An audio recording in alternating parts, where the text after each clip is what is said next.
We have a problem. Our civilization is built on the fleeting foundation of cheap and abundant energy.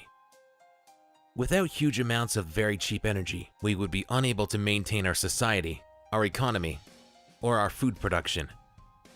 The energy humans used until just a few centuries ago was embodied in the food we ate and natural resources we used for clothing and shelter. We didn't have a separate supply of energy to power different tasks. But that changed in the 1700s, when we learned how to convert the energy in coal into power to be used for many different processes. Energy suddenly became progressively cheaper from when coal began to be used widely. Oil was a huge step beyond even coal in energy density, transportability, and flexibility of use. Oil became the superfuel.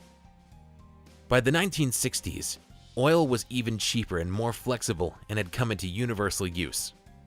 However, by the 1980s and 1990s, energy began to become more expensive as the richest and most productive oil fields began to reach the end of their best years. Now in 2016, humans are scouring the planet for energy and are exploiting increasingly marginal sources. The oil sands and fracked oil both require a great deal of machinery and energy to extract the end product, which used to gush so willingly from Middle Eastern and Texas oil fields. To illustrate the decline in productivity of the world's energy sources, consider the measurement called Energy Return on Energy Investment, or EROI for short.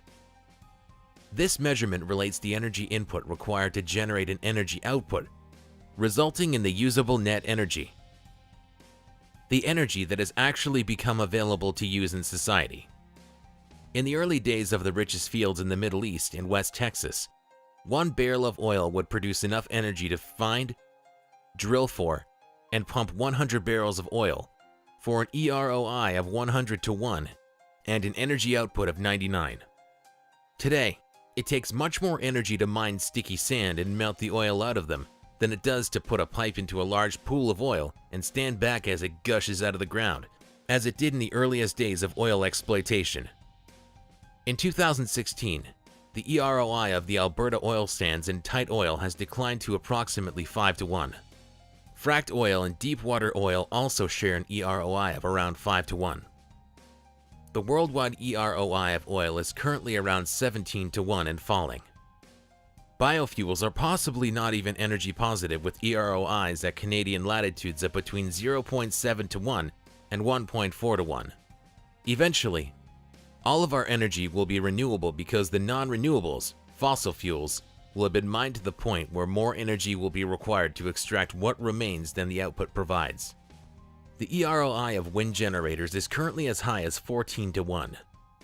Solar PV arrays have a current EROI between 4 to 1 and 8 to 1. Human society will have to adapt to a much more expensive and less abundant energy going forward. Pursuing our current growth forever path would result in massive and repeated shocks to our economy and society. It's time for a change. Let's work towards a sustainable society, Canada. www.sustainablesociety.com